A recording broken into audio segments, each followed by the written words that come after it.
हे घे.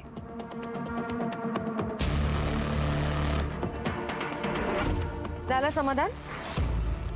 हेच हवं होतं ना तुला? बस. आत्ता इथे फक्त आणि फक्त माझ्या एका सुनेचं म्हणजे प्रियाचं हळदी कुंकू होणार आहे. माझ्याकडून जबरदस्ती कुणीही काही वदवून घेऊ शकत नाही. खरं तर मी ह्या सगळ्याला तयारच नव्हते, पण माझ्यातला चांगुलपणा म्हणून मी तिचं सुद्धा हळदी कुंकू करायला तयार झाले. पण याचा अर्थ असा होत नाही की मी तिला सून म्हणून स्वीकारले. मला ती सून म्हणून कधीच मान्य नव्हती आणि कधीच मान्य नसेल.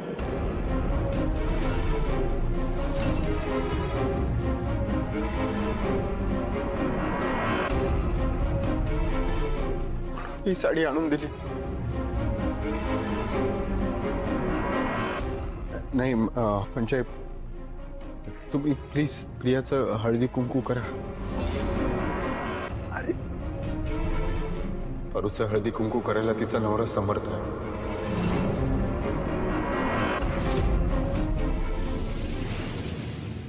काय बाई हे काय म्हणायचं या पारोला?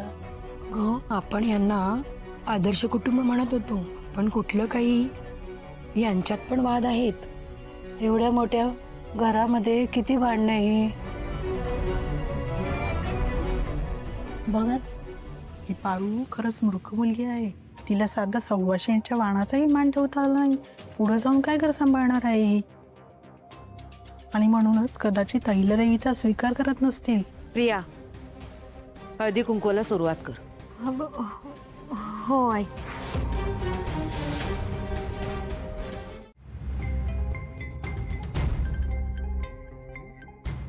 आईने तुझं हळदी कुंकू ठेवलंय ना, मग पारूने कशाला सजून यायला हवं?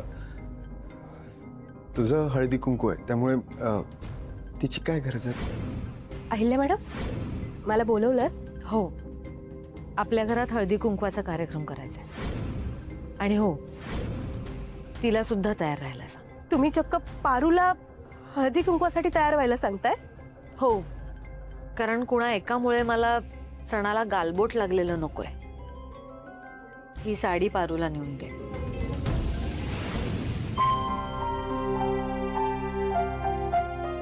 प्रीतम बाबा, तुम्ही इथे? तुम्हाला काही हवंय का? काय शोधताय तुम्ही? मी मदत करू का तुम्हाला? नाही, मला काय नको आहे. पारूला बघितलंस का ग तू? ऍक्च्युली माझं खूप महत्वाचं काम आहे तिच्याकडे. मी तिला शोधतोय पण कुठे सापडत नाही आहे ती. नाही माहित मला, पण काल तिचं एवढं हळदी कुंकू होतं, न सांगता कुठं निघून गेले काही माहित नाही. आता तर मला पण तिची काळजी वाटायला लागली. नाही नाही, तू काळजी करू नकोस. मी बघतो. हां,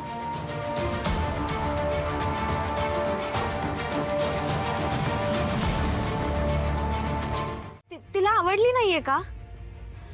दादा हो, आधी तरी सांगायचं. दुसरी साडी दिली असती ना. आज तिचं हळदी कुंकू आहे, असं काय करता तुम्ही?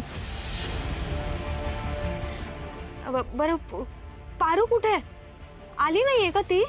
अगं प्रिया, आईने तुझं हळदी कुंकू ठेवलंय ना, मग पारूने कशाला सजून यायला हवं? दादा, तुझं हळदी कुंकू आहे त्यामुळे तिची काय गरज आहे? तू आहेस नाही ते. आदित्य बाबा, मी तुम्हाला सांगितलं होतं ना की अहिल्या मॅडमनी प्रिया मॅडम सोबत पारूचं सुद्धा हळदी कुंकू ठेवलंय म्हणून. आणि हे सांगितल्यावर तुम्हाला सुद्धा किती आनंद झाला होता.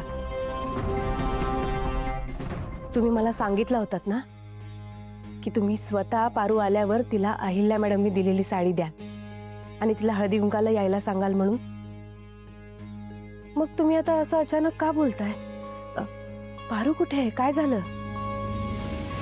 सावित्री आत्या, हे बघा, तुम्ही तुमचं काम केलेत खरं, पण पारूचं हळदी कुंकू करायचं आहे हे आईने तिला स्वतः सांगितलं नाहीये. म्हणजे तिची खरंच तशी इच्छा असती तर तिने रितसर तिला बोलून सांगितलं असतं ना. पण ठीक आहे, आय एम सॉरी. बरोबर आहे तुझं की मी स्वतःहून तिला बोलून सांगायला हवं होतं. मी सावित्रीकडे निरोप पाठवला, काही कामाच्या गडबडीत राहून गेलो मी स्वतः सांगणं. पण मी आत्ता तुझ्याकडे निरोप देते. तिला म्हणावं प्रियासोबत तिचं पण आज इथे हळदी कुंकू असणार आहे, तर छान तयार होऊन लगेच ये बाहेर. तू हे खरंच मनापासून बोलतेस? नाही म्हणजे तू पारूचं हळदी कुंकू करणार आहे म्हटल्यावर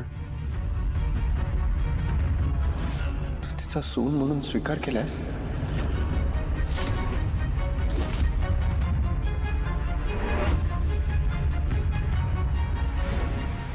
आई, मला सांग, तू काहीतरी ठरवून आली होतीस का या घरात? तुला आता मी किंवा पारू आमच्या दोघींपैकी कोणाची तरी एकीची निवड करावी लागेल. ह्या मुलीने माझं नाक कापलंय. तुझा या कुटुंबाशी, या घराशी आणि माझ्याशी काहीही संबंध नाही.